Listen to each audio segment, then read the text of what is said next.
မင်္ဂလာပါတငယ်ချင်းတို့ရေ Infosys Channel ကနေပြန်လည်ကြိုဆိုပါရစေဒီနေ့မှာတော့ကျွန်တော်တို့နေ့စဉ်ဘဝမှာရင်းနှီးနေပေမဲ့သူ့ရဲ့နောက်ွယ်ကထူးဆန်းအံ့ဩဖွယ်ရာတမိုင်းကြောင်းတွေနဲ့ထုတ်လုပ်ပုံလှုပ်ဝက်ချက်တွေကိုလူတီနဲနေသေးတဲ့ကုံလုံးအကြောင်းကိုတင်ဆက်ပေးသွားမှာပါဒီလိုစိတ်ဝင်စားစရာအကြောင်းတွေကိုအမြဲတမ်းတင်ဆက်ပေးနေတာကတော့ Infosys Channel ကကျွန်တော်နန်ရိုးပါကုံလုံးကိုရှစ်ခေတ်က9စီအနီနဲ့ပြုလုပ်ခဲ့တယ်ဆိုတာတင်သိပါသလားဒါမှမဟုတ်အရင်ကကုံလုံးတွေကိုတုံးပြီးရင်ပြန်ဆေးပြီးတုံးခဲ့ကြတယ်ဆိုတာကိုရောတင်သိပါသလားဒီနေ့ဗီဒီယိုမှာတော့ကုံလုံးရဲ့နှစ်ပေါင်း3000ကျော်ခီးစဉ်နဲ့ကျွန်တော်တို့မသိသေးတဲ့စိတ်ဝင်စားစရာအချက်လက်တွေကိုအသေးစိတ်တင်ဆက်ပေးသွားမှာမို့အဆုံးထိကြည့်ရှုပေးဖို့ဖိတ်ခေါ်လိုက်ပါတယ်ကုံလုံးရဲ့သမိုင်းကြောင်းဟာ BC 1350လောက်ကရှေးရောက်အီဂျစ်ပြည်မှာစတင်ခဲ့တာပါအဲ့ဒီခေတ်ကကုံလုံးတွေကိုရောင်းဆုံးပိတ်စတွေနဲ့ပြုလုပ်ခဲ့ကြပါတယ်ဒါပေမဲ့စိတ်ဝင်စားဖို့ကောင်းတာကအဲ့ဒီခေတ်မှာကုံလုံးကအခုခေတ်လိုသားဆက်ချဖို့ထက်လူမှုရေးအဆင့်တန်းကိုပြသတဲ့အဆောင်အယောင်တစ်ခုအဖြစ်အသုံးပြုခဲ့ကြတာပါနောက်ပိုင်းမှာတော့တရိတ်ဆန်တွေရဲ့စီးအိမ်ပူလန်းချောင်းတွေကိုသုံးလာကြပါတယ်အထူးသဖြင့်19ရာစုပိုင်းအထိငါးတွေရဲ့စီးအိမ်နဲ့လှုပ်ထားတဲ့ကုံလုံးတွေဟာအရန်ကိုခေတ်စားခဲ့ပါတယ်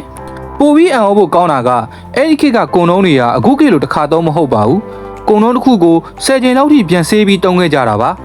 ကုံလုံးဝယ်ရင်သူ့ကိုပြန်ဆေးဖို့ညွှန်ကြားချက်တွေပါဝင်ခဲ့ပါတယ်1855ခုနှစ်မှာရောဘာကိုကြိုချန်တီရှာဖွေတွေ့ရှိခဲ့ပြီးနောက်ပထမဆုံးရောဘာကုံလုံးပေါ်ပေါက်လာခဲ့ပါတယ်။ဒါပေမဲ့အဲ့ဒီခေတ်ကရောဘာကုံလုံးတွေဟာစပိန်ကျွတ်သားတွေလိုမျိုးအရန်ထုတ်ပြီးအနံ့လည်းမကောင်းသလိုတုံးရတာလည်းတိတ်အဆင်မပြေလာပါဘူး။ကုံလုံးသမိုင်းမှာတကယ့်ကိုသူရဲကောင်းတစ်ယောက်ကတော့ပိုလန်လူမျိုးတီထွင်သူပါပဲ။1912ခုနှစ်မှာသူဟာဖန်သားမိုးတွေကိုရောဘာအရေးထဲနှစ်ပြီးထုတ်လုပ်တဲ့နည်းပညာကိုတီထွင်ခဲ့ပါတယ်။ဒါဟာလက်ရှိကျွန်တော်တို့မြင်တွေ့နေရတဲ့ခင်မီပါလာပြီးစိတ်ချရတဲ့ကုံလုံးတွေရဲ့အစပဲဖြစ်ပါတယ်။သူ့ရဲ့နည်းပညာကြောင့်ကုံလုံးတွေကိုအများပြားထုတ်လုပ်လာနိုင်ပြီးဈေးနှုန်းတွေလည်းတက်တာလာခဲ့ပါတယ်။ကုံလုံးတစ်ခုဟာဘယ်လောက်ထိခိုင်ခံလဲဆိုတာတင်သိပါသလား။ခင်မီစက်ရုံတွေမှာကုံလုံးတွေကိုအစစ်စစ်စမ်းသပ်ပါတယ်။ပထမဆုံးကကုံလုံးတစ်ခုချင်းစီကိုလျှက်စီးစင်းမှုနဲ့စစ်ဆေးပါတယ်။အဖျားလောက်ရှိတဲ့အပေါက်လေးတစ်ပေါက်ရှိနေရင်တော့လျှက်စစ်စီးသွားမှာဖြစ်လို့အဲ့ဒီကုံလုံးကိုချက်ချင်းဖယ်ထုတ်ပစ်ပါတယ်။နောက်ထပ်စိတ်ဝင်စားဖို့ကောင်းတာကကုံလုံးတစ်ခုကိုလေးမှုတ်သွင်းပြီးဘယ်လောက်ထိခံနိုင်ရှိလဲစမ်းသပ်တာပါ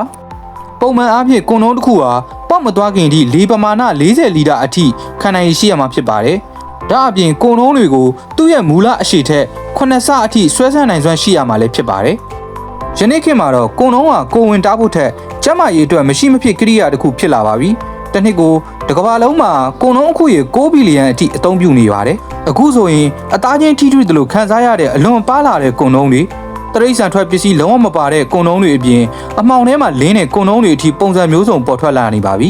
ပညာပေးအစီအစဉ်တွေကြောင့်လူငယ်တွေကြားမှာကုံလုံးအသုံးပြုခြင်းဟာရှက်စရာမဟုတ်ပဲကိုနဲ့ကိုယ့်ရဲ့လက်တွဲဘုတ်ကိုတာဝန်ယူမှုရှိတဲ့အသိပညာရှိရဲ့လုပ်ရက်တစ်ခုအဖြစ်ပုံမလက်ခံလာကြတာဟာဝမ်းသာစရာအချက်တစ်ခုပါပဲ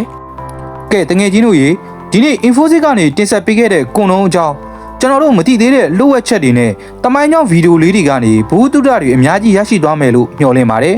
ဒီလိုစိတ်ဝင်စားစရာကောင်းတဲ့အကြောင်းအရာတွေကိုဆက်လက်ကြည့်ရှုရှင်နေဆိုရင်တော့ကျွန်တော်တို့ Infosys Channel ကို Like and Subscribe လုပ်ဖို့မမေ့ပါနဲ့ဦးเนาะနောက်ဗီဒီယိုတွေမှာပြန်လည်ဆုံတွေ့ကြပါမယ်